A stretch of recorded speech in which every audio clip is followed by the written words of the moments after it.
ہمارے ان احسانات کو یاد کرو جب ہم نے تم کو قوم فرعون سے نجات بخشی۔ وہ لوگ تم کو بڑا دکھ دیتے تھے، تمہارے بیٹوں کو تو قتل کر ڈالتے تھے اور بیٹیوں کو زندہ رہنے دیتے تھے، اور اس میں تمہارے پروردگار کی طرف سے بڑی سخت آزمائش تھی۔ اور جب ہم نے تمہارے لیے سمندر کو پھاڑ دیا، پھر تم کو تو نجات دی اور فرعون کی قوم کو غرق کر دیا، اور تم دیکھ رہے تھے۔ اور جب ہم نے موسیٰ سے 40 رات کا وعدہ کیا تو تم نے ان کے پیچھے بچڑے کو معبود مقرر کر لیا اور تم ظلم کر رہے تھے۔ پھر اس کے بعد ہم نے تم کو معاف کر دیا تاکہ تم شکر کرو۔ اور جب ہم نے موسیٰ کو کتاب اور معجزے عنایت کیے تاکہ تم ہدایت حاصل کرو۔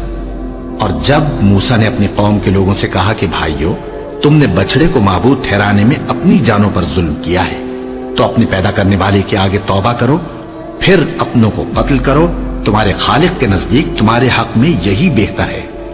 پھر اس نے تمہارا قصور معاف کر دیا، وہ بے شک بڑا معاف کرنے والا ہے، بڑا مہربان ہے۔ اور جب تم نے موسیٰ سے کہا کہ موسیٰ، جب تک ہم اللہ کو سامنے نہ دیکھ لیں گے تم پر ایمان نہیں لائیں گے، تو تم کو بجلی نے آ گھیرا اور تم دیکھ رہے تھے۔ پھر موت آ جانے کے بعد ہم نے تم کو اثر نو زندہ کر دیا تاکہ احسان مانو۔ اور ہم نے بادل کا تم پر سایہ کیے رکھا اور تمہارے لیے من و سلوہ اتارتے رہے کہ جو پاکیزہ چیزیں ہم نے تم کو عطا فرمائی ہیں ان کو کھاؤ پیو، مگر تمہارے بزرگوں نے ان نعمتوں کی کچھ قدر نہ جانی، اور وہ ہمارا کچھ نہیں بگاڑتے تھے بلکہ اپنا ہی نقصان کرتے تھے۔ اور جب ہم نے ان سے کہا کہ اس گاؤں میں داخل ہو جاؤ اور اس میں جہاں سے چاہو خوب کھاؤ پیو، اور دیکھنا دروازے میں داخل ہونا سجدہ کرتے ہوئے اور حطوتن کہنا، ہم تمہارے گناہ معاف کر دیں گے اور نیکی کرنے والوں کو اور زیادہ دیں گے۔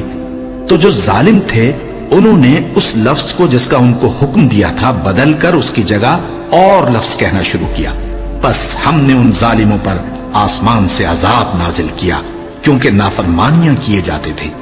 اور جب موسیٰ نے اپنی قوم کے لیے ہم سے پانی مانگا تو ہم نے کہا کہ اپنی لاٹھی پتھر پر مارو۔